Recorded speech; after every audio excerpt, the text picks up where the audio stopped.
be a generic one. As we know already the fundamental sessions already, we are going to cover some additional concepts that testers may get insights on how to deal with the real-time project scenarios and also the justifications and how to manage themselves in a real-time testing world. Okay, so the agenda of this session is testing fundamentals, testing challenges, and the best practices. We know, being a tester, it's not, it's not that easy to just do the work and go with the project challenges.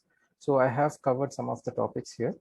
The agenda would be here. The plain easy ones I'm not going to cover. I'm going to explain you, the stuff that is new to you, and you can gain something out of the session, and you can implement in your tester's mindset and also your real-time project scenarios. Okay, so agenda would be the software testing types, what kind of test types we have, and when to use them. Software testing lifecycle, how many types of projects we have now, varies with the waterfall, agile, product, maintenance, and operation projects. And testing approach, when you have requirements, when you have no requirements with you, what would you be doing? Okay, testing phases, entry and exit criteria, test environments, entry and exit criteria, test lifecycle, entry and exit criteria, and different kinds of documents, roles, activities with respective to SDLC and STLC, and what kind of deliverables we may have in the testing practice, and also different kinds of templates that we may use, and also best practices to target a testing area, and also some kind of pitfalls in software testing that we may usually come across. And the major one is, I like this, pretty much, justification for testers when bugs are caught in the later test cycles. And if you would like to become a smart tester, what kind of tips you may have to follow. And the last one, how do you stretch yourself and advance your skills with respective to make you an additional responsible guy, not only a manual tester, that is full stack quality engineer. So we'll start with the session, guys. I'll start with the agenda. The planes components like software testing types, approaches, life cycles, I'm gonna just take it in a short time, and some kind of new concepts, right, like justifications, tips, and deliverables, and some kind of pitfalls, and how to become a quality engineer. I'm gonna extend some time there so that it will be a new thing to get to know and implement yourselves. Okay, what kind of software testing types we have? If you see, you can broadcast it in two ways. One is functional testing and automation testing. Functional testing, as you know, there is white box and black box, and there is a gray box also.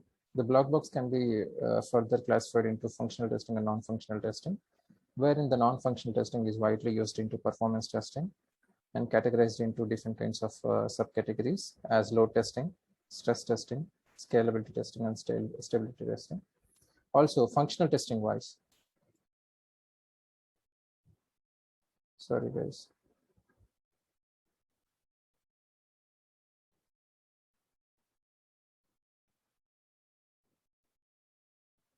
Also, functional testing wise, the major focus would be on system testing. That means integration testing and also the UAT testing. And what kind of test environments we have coming from dev to production, what kind of integrations we may see. Okay, now this would be like one of the interesting topic. What kind of projects we may get assigned to, right? See, let's say you might have seen waterfall project methodologies in your early projects experience. Right now from the market trend, it is Agile Scrum. And some of the product organizations, they are following product life cycles because they own the product business. And maintenance on operation projects, it will be like, once they are into production, the life cycle would change with respective to the maintenance of their projects. So we are going to discuss the life cycles and why you should be knowing these kind of project life cycles and how you should be aware of this so that you can get to know different integrations across these projects, right? So if you don't know these things and you would be pretty new, you would not be able to function properly. Okay, now this is a plain concept. I'm not going to talk about this much because you know this. It's a waterfall life cycle. And the top area that you see here, it is a SDLC cycle wherein analysis, requirements, design, implementation, and testing and operation will take place. And the blue area here is a STLC, testing life cycle. It starts with the requirements, test planning, test case development, environment setup, execution, and cycle closure. I've given the structure here at the right side also for your reference. So I'm not going to talk about this because you guys know about this already. Let's go to some other life cycles. Okay, Agile Scrum life cycle. This is one of the, pretty much happening life cycle in across projects in the market now. Why the outcomes and the expected delivery is faster according to the stakeholders and also the project SMEs who's involved. They can give the feedback quickly and they can judge the product whether it is right up to their expectations, and they can revise the cycles based on their feedback. And what do we have at Scrum now? There will be a backlog system like product backlog and sprint backlog, and there will be 3 teams like product owner, the team, internal team, that is dev team, and also the Scrum Master, right? These are the 3 roles mainly defined in the Agile. And we will be taking a good session, guys, on Agile also, not now, in the coming weeks. So for now, what happens here is, if you see in the waterfall life cycle, it is like step-by-step approach. Once you finish one phase, like analysis, there will be an estimated time, and then it will be given to requirements analysis, then design, then implementation, like that testing, and followed by operations. The risk is heavy here. But here in Agile, it is like 14 days to 30 days of sprint cycle. And it depends on the business to business, how to cluster the sprint, whether they can go with 2 weeks or 3 weeks or 4 weeks. Okay, and this will be faster in getting the incremental model, and it is quite suggested to any kind of a projects. Yeah, usually it was first taken into the enterprise models, then later into the software. Okay, now we have talked about waterfall and Agile. What kind of projects you may guess? Any ideas? See, there are plenty. We have to know all these things. So now product development life cycle. What is product development? Any product, right? It's a problem statement. It's an idea. How do you overcome the challenge, right? So usually the product-based companies, right? Maybe healthcare, maybe insurance, maybe retail, maybe commercial.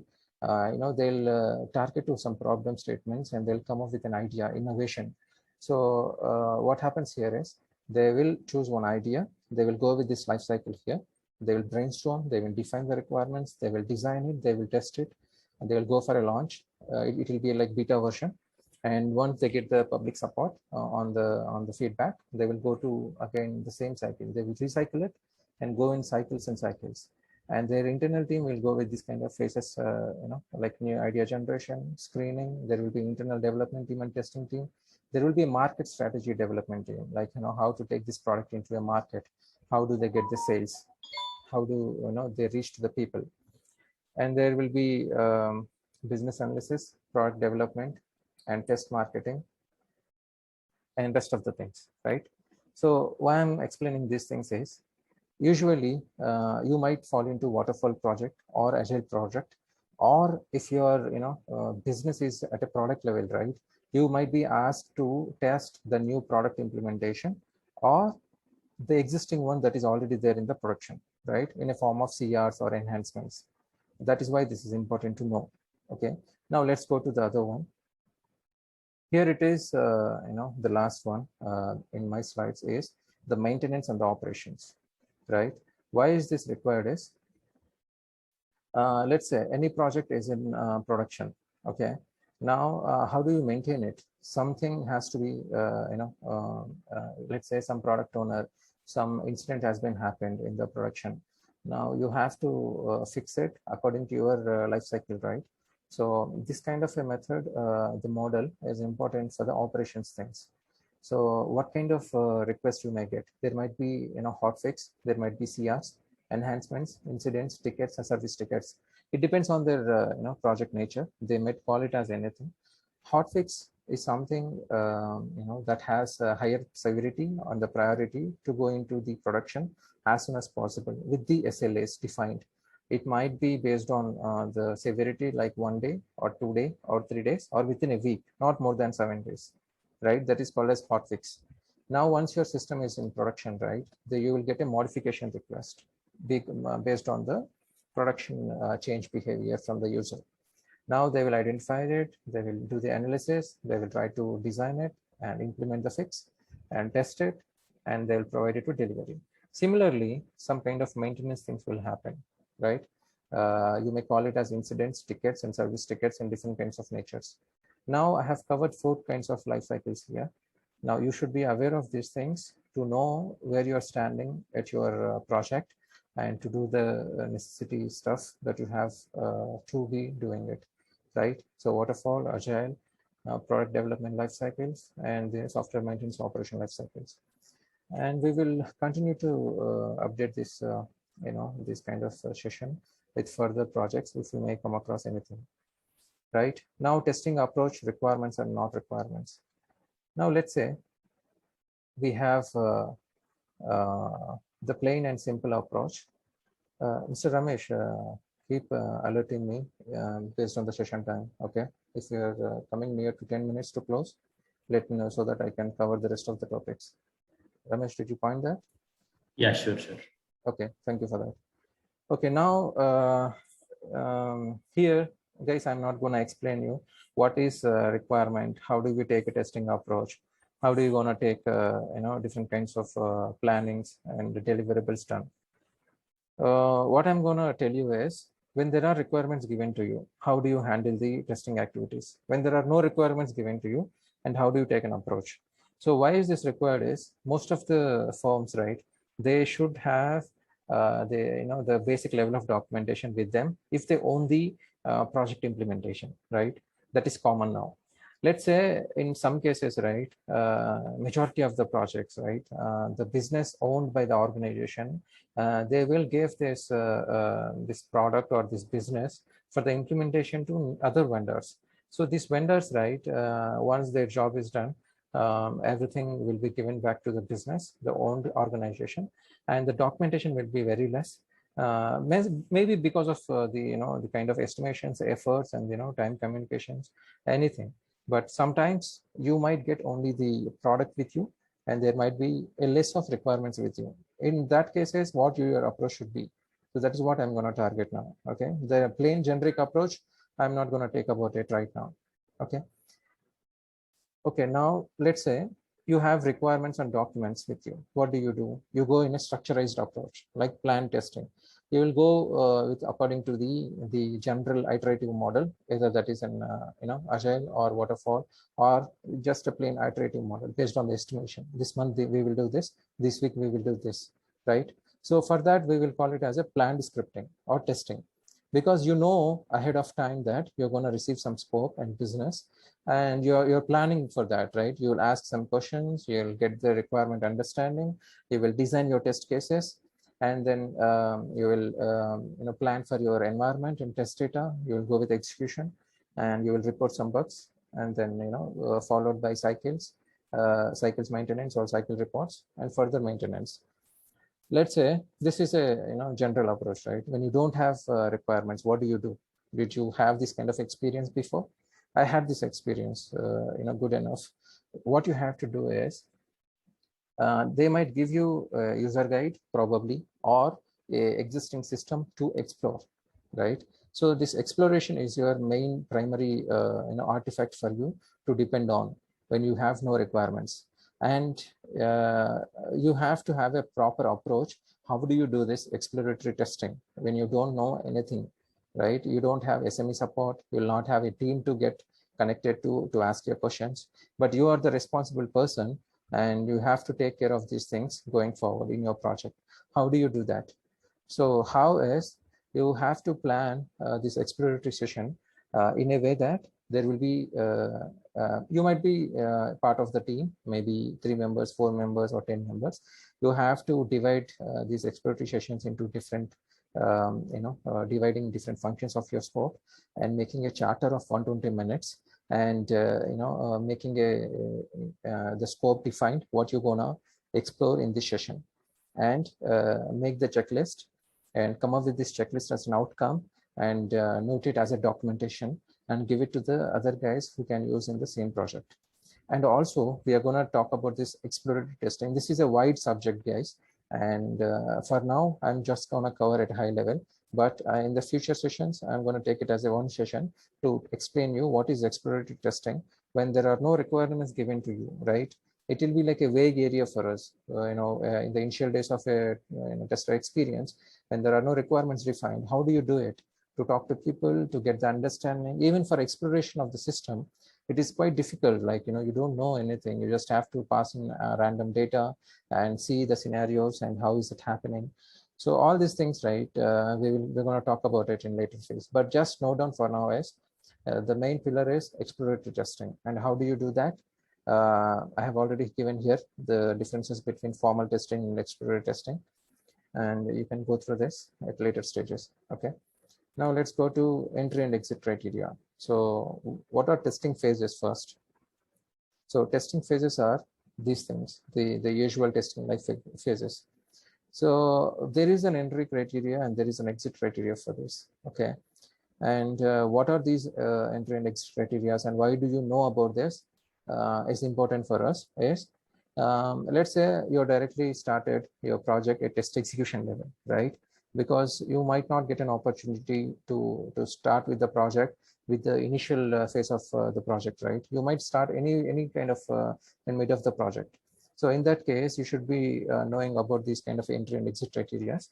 So here, functional, non-functional requirement should be defined for the requirement analysis, and exit criteria should be the requirement traceability matrix based on your BRDs or SRS or design documents. And also, if the automation is scope for them, the automation feasibility report also is an exit criteria for requirement analysis. And test planning, the functional, non-functional requirement should be defined with the documents, and the RTM should be given, and the automation feasibility analysis. And the exit criteria, test plan, test estimation, and test strategy. Guys, I'd be going a bit faster because we have only 40 minutes time to cover up all the session topics. If something is really required in detail, we can take the next session. Okay.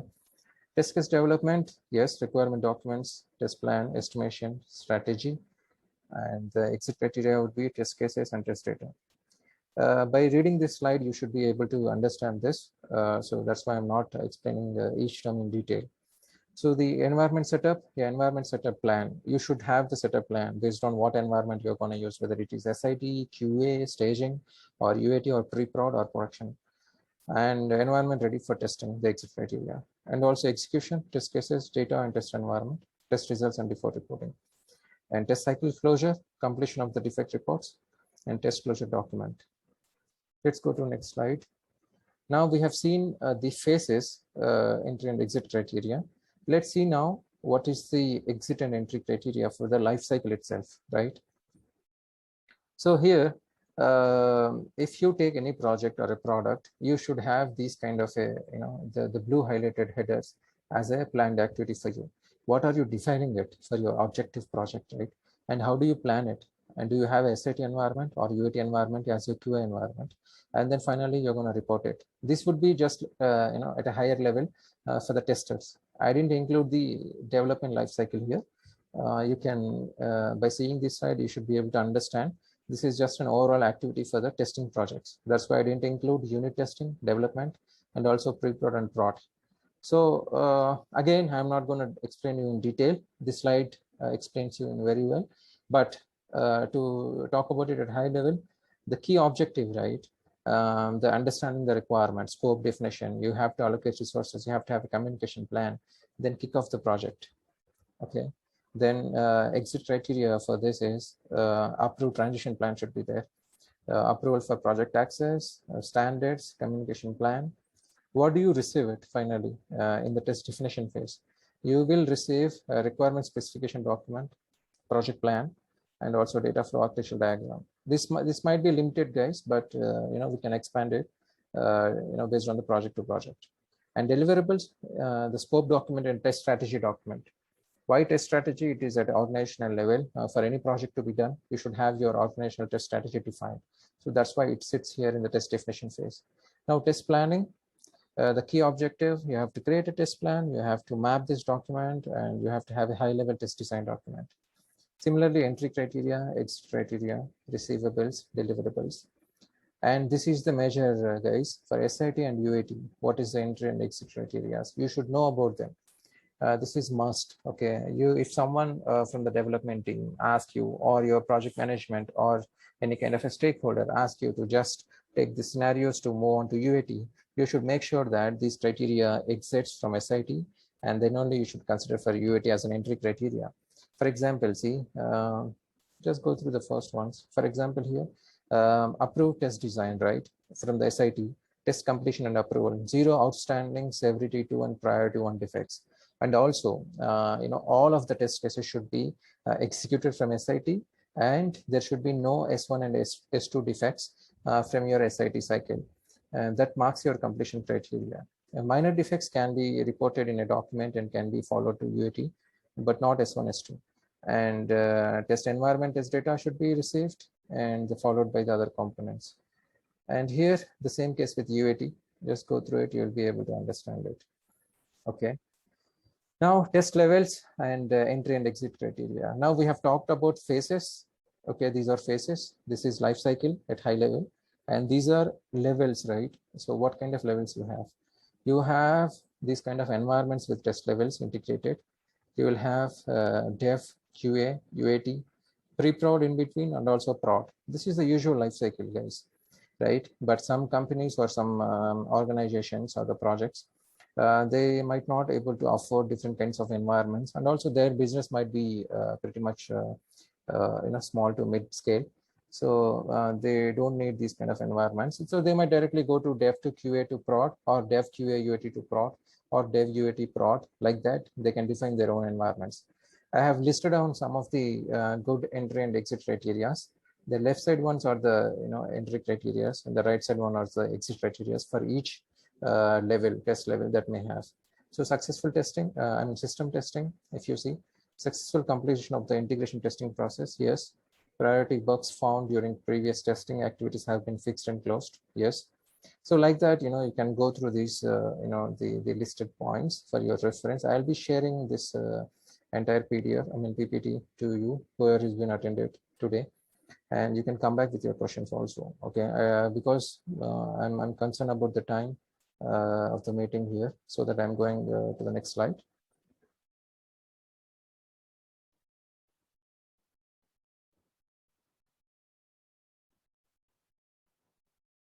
Okay, so Ramesh, is it 5 minutes left?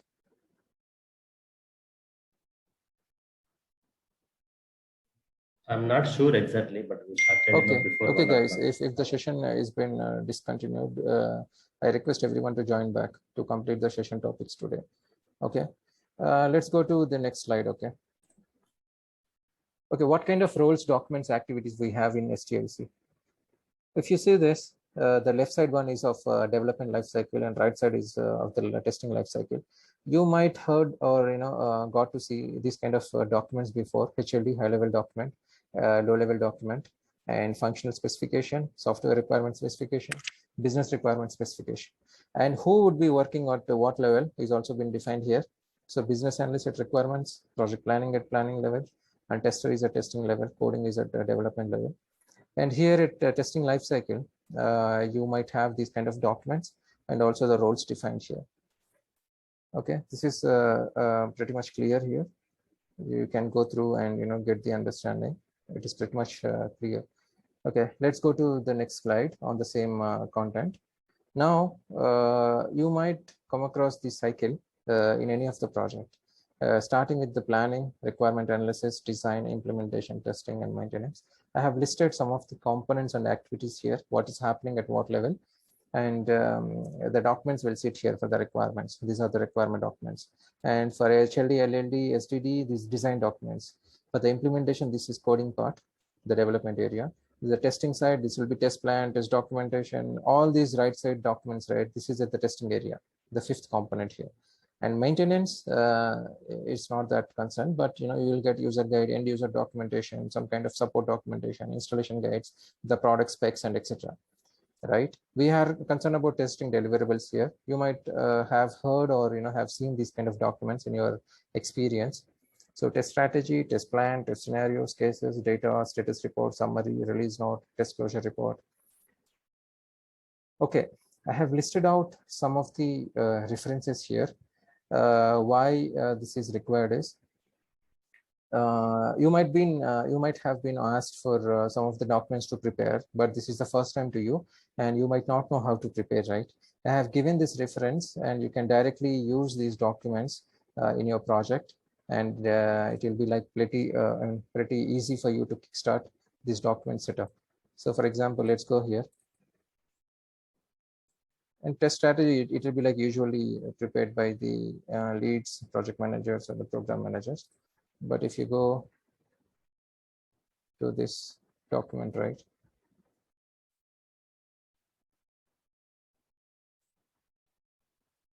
everything is handy. You just have to see the sections and understand what is being asked for, and you have to update your project scope here based on the sections that is being given here. Okay, you don't have to write it from scratch, and this is useful for you when you have been asked to work on this kind of documents. Okay, but if there are already project documents exist in your project, then you have to follow them. Okay, this is about test strategy. I'm going to show you these things. This is like a handbook for you.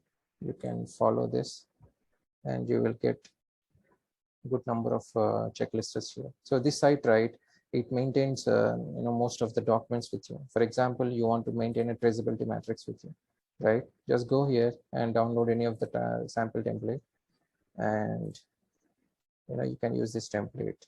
But make sure that there is no kind of project specific label that has been already there in this template.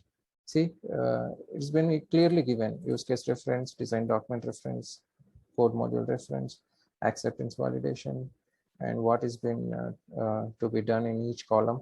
And also there is a glossary given here. Okay, so why I'm telling this is, most of the testers, they might fall into a situation wherein they have to prepare at least low level documents, not test strategy, test plan. At least, let's say, they might have to prepare this checklist, right? Quality assurance checklist, smoke testing checklist, and unit integration plan checklist, application testing checklist, and also report whatever they have been done. So there are different kinds of reports, and there are different kinds of design documents also here. And that is one thing. And if you want to see a good documentation that is standardized from ISTQB, I think we have 10 minutes left. And this is your go. Here, you might have heard about IEEE 829 standard. This is the main prototype standard for ISTQB that is being followed. So everything is being clearly explained here. Okay, a test plan should have what kind of an approach and sections to be followed. And if you see that there is a test log template, test case specification, procedure template, incident reports, and so many things are there, and what kind of sections it should consider in drafting the template. There is a test plan template, design, and everything. This is just for your glossary, guys. Okay. Now, I have different kinds of references also. Test plan with multiple testing types. There is an RTM here, test summary report, defect triage template also is there. You can use it, based on your tasks asked for. This is just a reference for you. Let's go to next sessions, next slides. Best practices to targeted testing practice. This is the major area, guys, I want to talk about, but I think we are left with 8 minutes. I'll try to cover it. We have just 4 or 5 slides. Let's see if we can complete this. Okay, what are the best practices? You might be going blank if I ask you in testing projects, right? So let's say the best practices should be,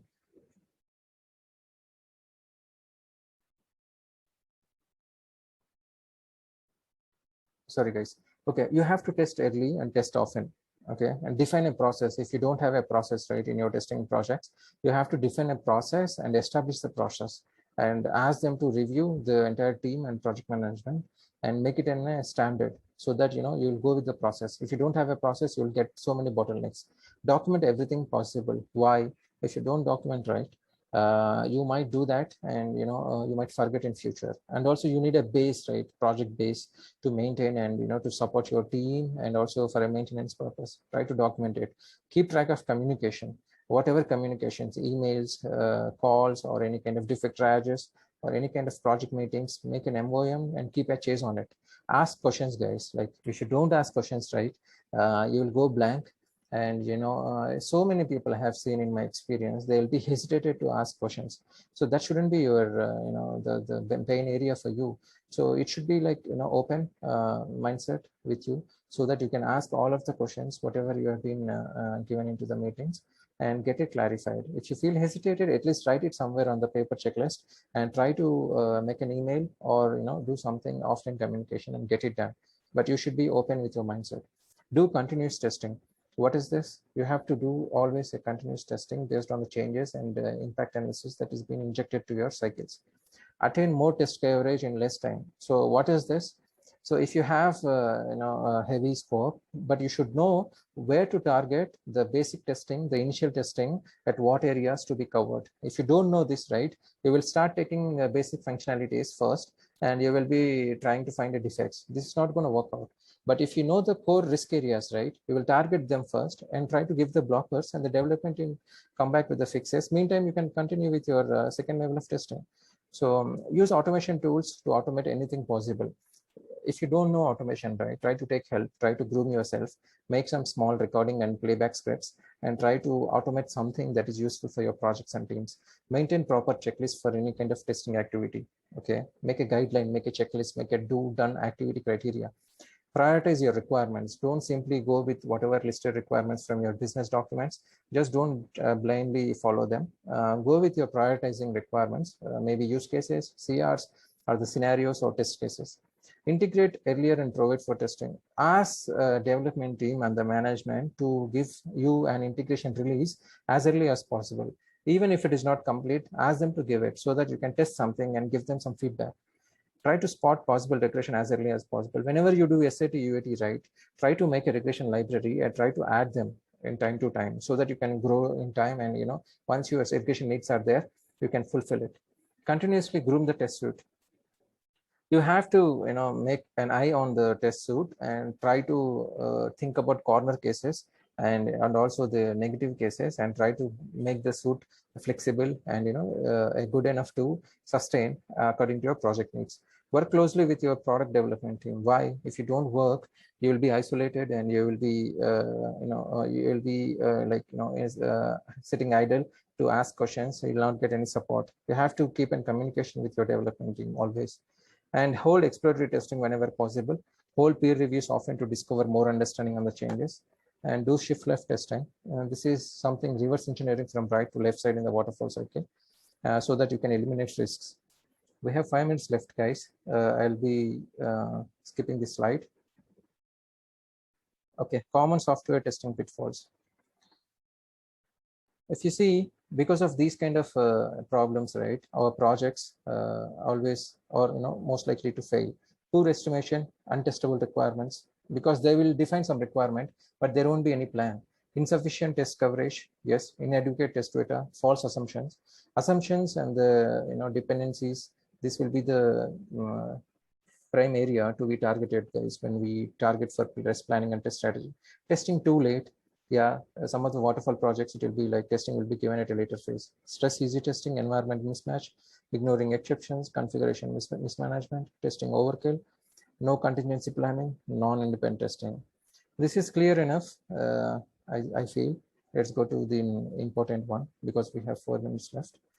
Justification for testers when bugs are caught in later testing cycles. This is a very good slide, guys. I want you guys to go through, because even I have been through these kind of phases in my early life cycle of testings, in my early experiences. Even you might have caught, if something is missed from your testing, right, your manager, your lead, your project stakeholder will ask you, These are just to cover you up, but you would have done your work in a right way, then you can use these reasons or the justifications, guys. It's not something that you didn't do your work and use these excuses. This is not going to work out for you. It will give a bad name for you. So read out these excuses in a good manner and try to understand. If you have any questions, you can come back to me. So like, it's pretty clear if you go through it. So I'm not going to talk about in detail. Testing team is always do its work in a good way, but what happens is, because of the requirements are not clearly defined, right, or something is not good, or ambiguity is there, we will do our best. But what happens at the development, I mean, the incremental is given to you in UAT or the stakeholders meeting, they would have some other expectations and you might not meet them, because the understanding has been given you from development team, from the requirement specifications, right? So to make this in a streamlined, you have to have been involved into from the requirements phases, and also have a proper communication with your stakeholders. And also you should maintain the alignment from every team, development team, requirement team, business analysts, and stakeholders, and everyone. Go through these excuses. This is pretty much clear. Okay, tips to become a smart software tester, right? Don't just sit yourself as a functional tester. Try to target entire testing practice, guys. Why can't you do automation testing? Why can't you do performance testing? Why can't you do security testing? It's just testing at the end of the day. So, but you have to groom yourself, right? Try to stretch yourself and try to think in these 6 steps that I gave here. And also, right, to become a smart software tester, make sure yourself that you follow all these points. Think technically, ask questions. Whenever you have some features to test, make a blocker and give it to the development team.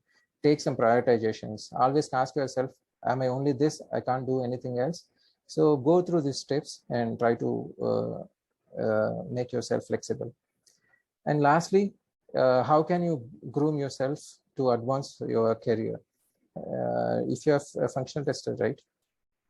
You want to advance yourself, try to gain some SQL concepts, DB concepts, and also some kind of other concepts, and make yourself uplift yourself according to skills and the standards. Okay, guys, sorry, the time is up. This is my email ID and this is my mobile number. I have my LinkedIn blog also maintained there. Because of the short time, I was able to cover only this much. I couldn't detail you all the slides. But if you feel like you need something more elaboration, we can connect. I thought to give you 10 minutes time to Q&A, but I'm sorry, there is no time, I think. And even it's not suggestible to ask you to connect again. Thank you, guys. Thank you so much.